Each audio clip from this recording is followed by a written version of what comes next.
I'm going to tell you something that should terrify every American, regardless of how you feel about Donald Trump. What we're witnessing right now isn't justice.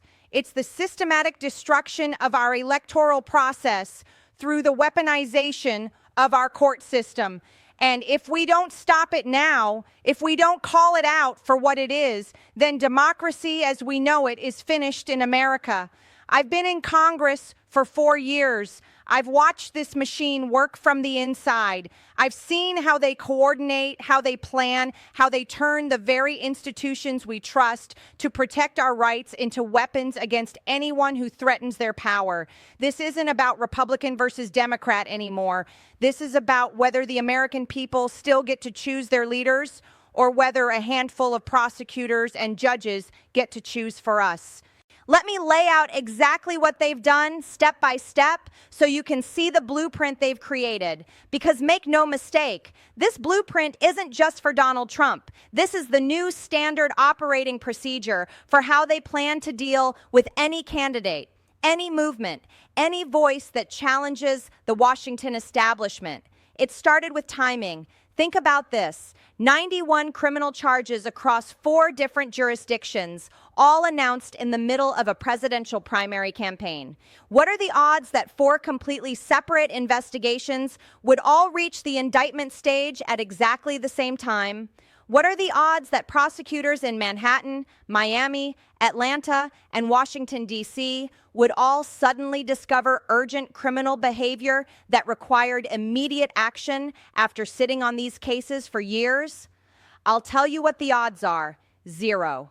This wasn't coincidence. This was coordination, and I can prove it. Alvin Bragg, the Manhattan district attorney who brought the first indictment, spent 2 years avoiding this case. His predecessor had looked at it and passed. Bragg himself initially declined to prosecute. Then suddenly, in March 2023, right as Trump was leading in every primary poll, Bragg discovers new evidence? No. He discovered new pressure.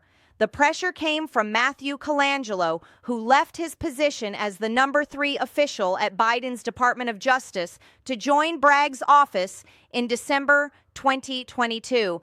Think about that timeline. A senior DOJ official leaves his federal job to work for a local DA, and suddenly that DA finds the courage to indict the leading Republican presidential candidate.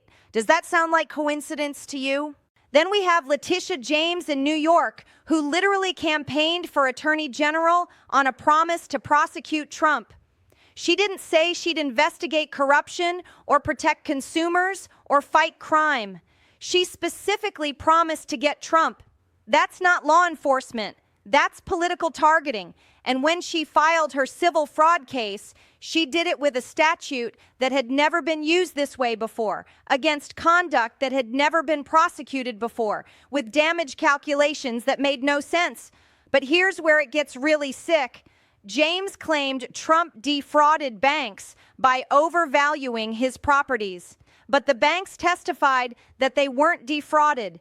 They said they did their own valuations, they made money on the loans, they'd do business with Trump again. So who was the victim? There was no victim. She created a crime without a victim because she needed a crime to justify her campaign promise. Down in Georgia, we have Fani Willis, who hired her boyfriend, Nathan Wade, as a special prosecutor and then took romantic vacations with him using taxpayer money while they were supposedly conducting an impartial investigation. When this relationship was exposed, did Willis recuse herself? Did she admit the obvious conflict of interest? No. She attacked the people who exposed her corruption and claimed racism. This is the person we're supposed to trust to deliver justice? And then there's Jack Smith, the special counsel who's not actually a special counsel because he was never confirmed by the Senate as required by law. He's a private citizen with no legal authority, appointed by Merrick Garland to give the appearance of independence while doing exactly what the Biden administration wants him to do. Smith has a history of having his convictions overturned by the Supreme Court for prosecutorial overreach, but somehow he he's the right person to handle the most politically sensitive case in American history, look at what they're charging Trump with. In the classified documents case, they're using laws that have never been applied to a former president, ignoring the Presidential Records Act that gives presidents broad authority over their records, and pretending that the same conduct that got Hillary Clinton a strongly worded letter somehow deserves a criminal prosecution when Trump does it. In the January 6th case, they're calling speech prosecution. They're saying that questioning election results, something Democrats have done after every Republican victory in my lifetime, is now criminal conspiracy. They're turning political speech into sedition, and if they can do it to Trump, they can do it to anyone who questions any election result ever again.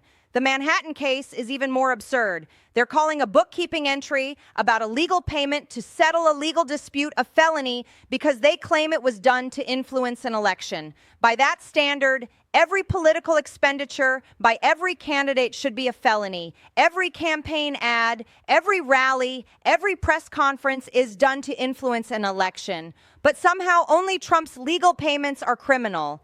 And the Georgia case? They're using a RICO statute designed to prosecute organized crime to criminalize political speech. They're saying that asking for a recount, challenging signatures, requesting investigations into voting irregularities, all things that Democrats have done repeatedly, are now racketeering when Republicans do them. But here's the most telling part: the timing. These cases could have been brought in 2021, 2022, or early 2023. Instead, they all started right as the 2024 election cycle began.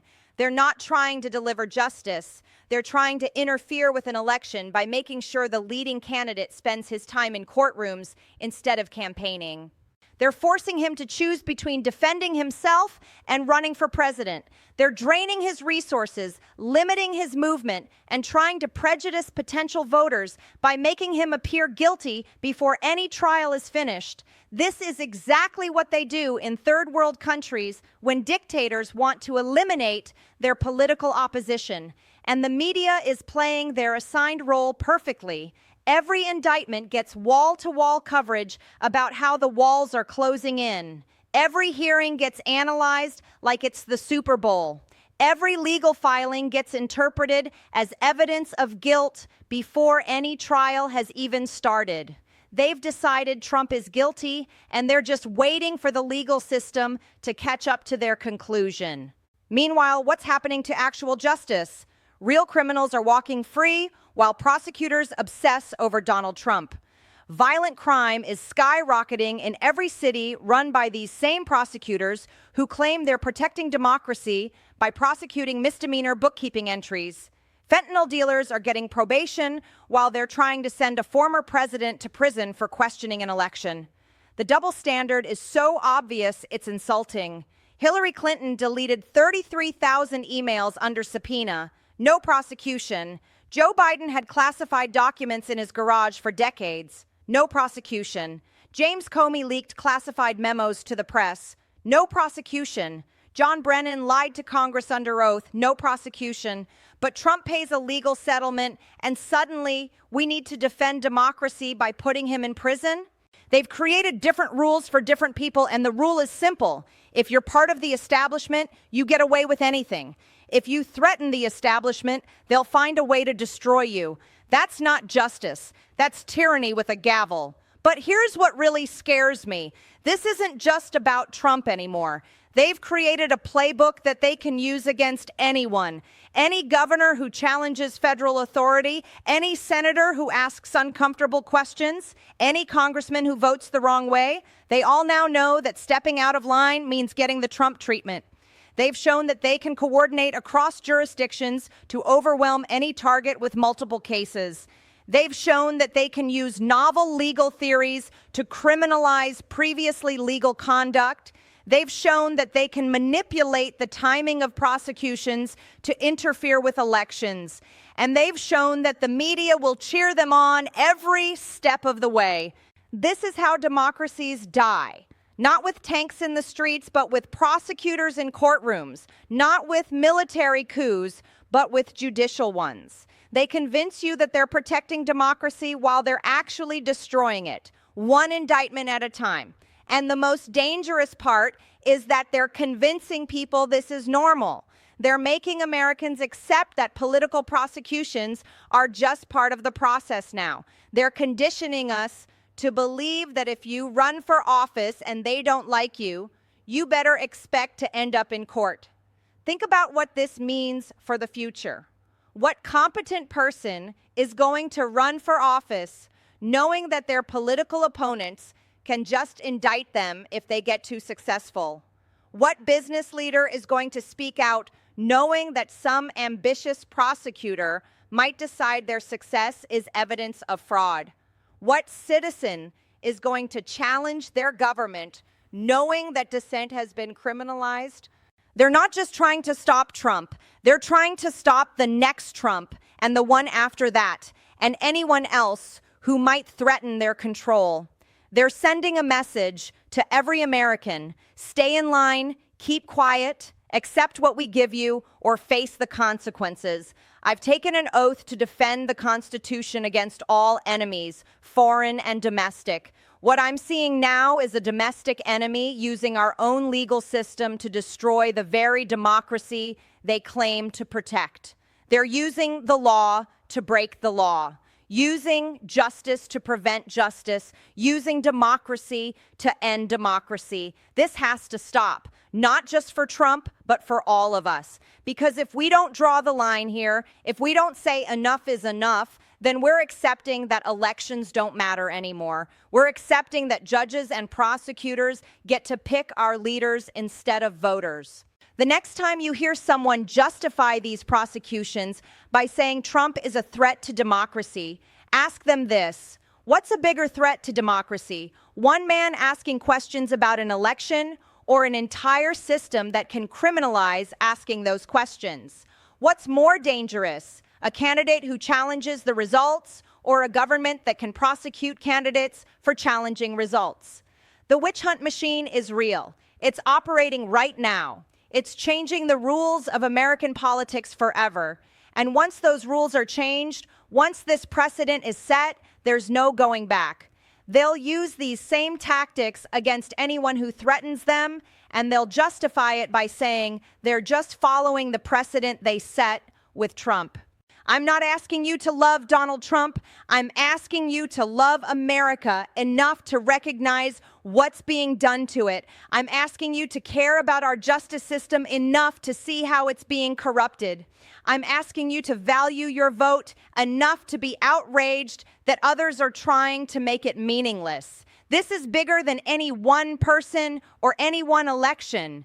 This is about whether we're still going to be a country where the people choose their leaders, or whether we're going to become a country where the leaders choose themselves and use the courts to eliminate anyone who gets in their way. Let me tell you exactly how this machine works, because you need to understand the mechanics of what they've built. It's not just about bringing cases, it's about the entire ecosystem they've created to make sure those cases succeed regardless of the evidence.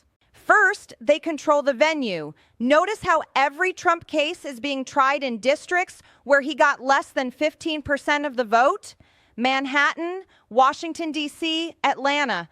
These aren't random choices. They're strategic selections designed to guarantee hostile juries. In D.C., Trump got 5% of the vote.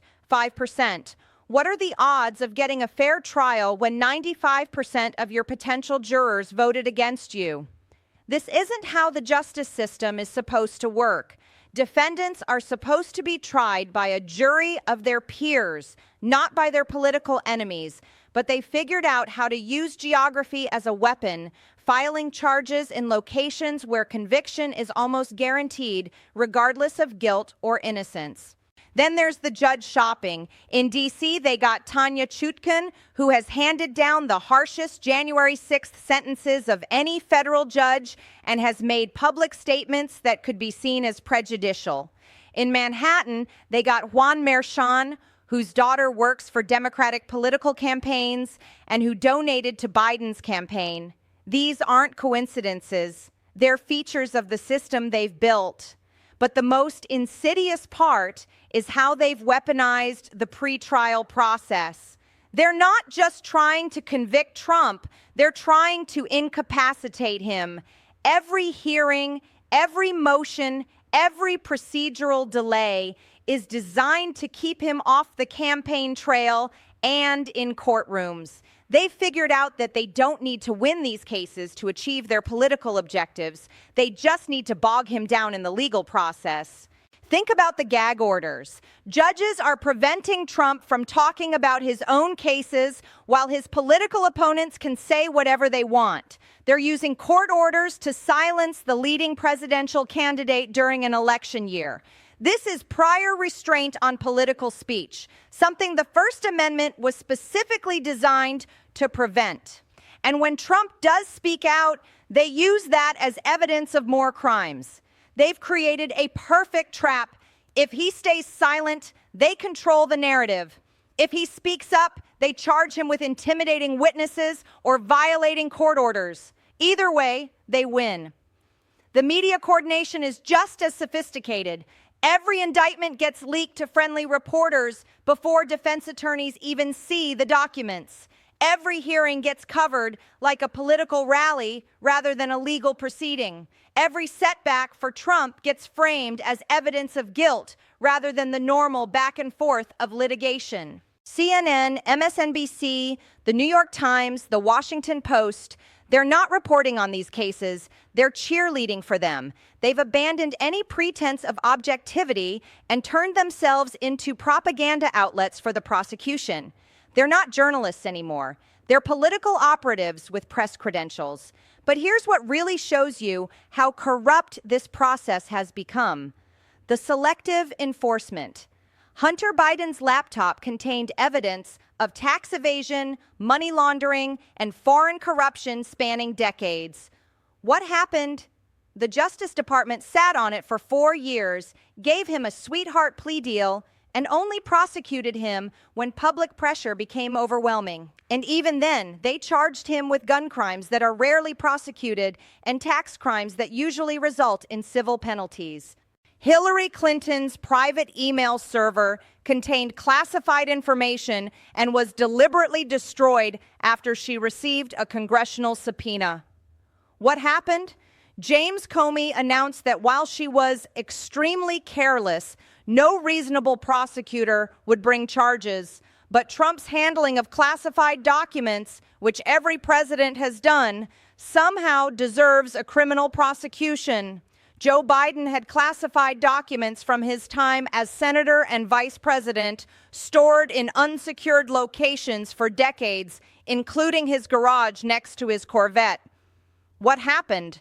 They appointed a special counsel who determined that while Biden clearly violated the law, he was too old and confused to prosecute successfully. But Trump, who had legal authority as president to declassify documents, is facing decades in prison for the same conduct. This selective enforcement isn't just unfair. It's proof that we have different legal systems for different people. If you're a Democrat or if you're part of the establishment, you get the benefit of every doubt. If you're Trump, or if you threaten their power, they'll invent new crimes to charge you with. And it's not just about Trump anymore. Look at what they're doing to his supporters, his lawyers, his allies. Rudy Giuliani's law license was suspended. Sidney Powell was disbarred. John Eastman lost his license to practice law. Steve Bannon went to prison for contempt of Congress, a crime that Democrats like Eric Holder and Lois Lerner face no consequences for committing. They're sending a clear message. If you help Trump, if you question their narrative, if you provide legal representation to someone they don't like, you'll be destroyed professionally and personally. They're not just prosecuting Trump, they're prosecuting everyone around him to make sure no one will work with him or anyone like him in the future. This is how authoritarian regimes operate. They don't just eliminate their opponents. They eliminate their opponents' ability to function by destroying anyone who might support them. They create a climate of fear where people self-censor, self-limit, and self-exclude rather than face the consequences of standing up to power. The most disturbing part is how they've convinced so many Americans that this is normal. They've spent 8 years conditioning people to accept that Trump is so uniquely dangerous that normal rules don't apply. They've created this idea that protecting democracy requires destroying democratic norms, that saving the Constitution requires ignoring the Constitution. But think about what they're actually arguing. They're saying that the American people can't be trusted to make the right choice, so unelected prosecutors and judges need to make that choice for them. They're saying that voters are too stupid, too manipulated, too bigoted to choose their own leaders, so the enlightened elite need to protect them from themselves. This is the opposite of democracy. This is technocratic authoritarianism dressed up in the language of protecting democracy. They've convinced themselves that they're the good guys, that they're saving the country, while they systematically dismantle every principle that makes America America. And here's the scariest part. They're not going to stop. They've tasted power, they've seen how effective these tactics can be, and they've realized that if they can get away with this, they can get away with anything. Every future Republican candidate will face the same treatment. Every conservative governor, every Republican senator, every voice that challenges their agenda will be subject to investigation, prosecution, and political destruction.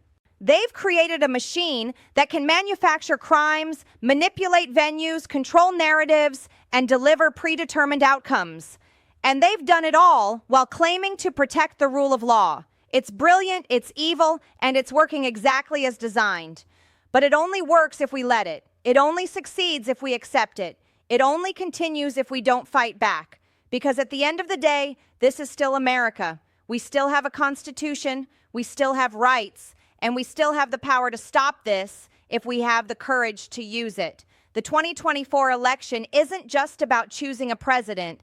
It's about choosing whether we're still going to be a country where elections matter. It's about deciding whether we want to live under the rule of law or the rule of prosecutors.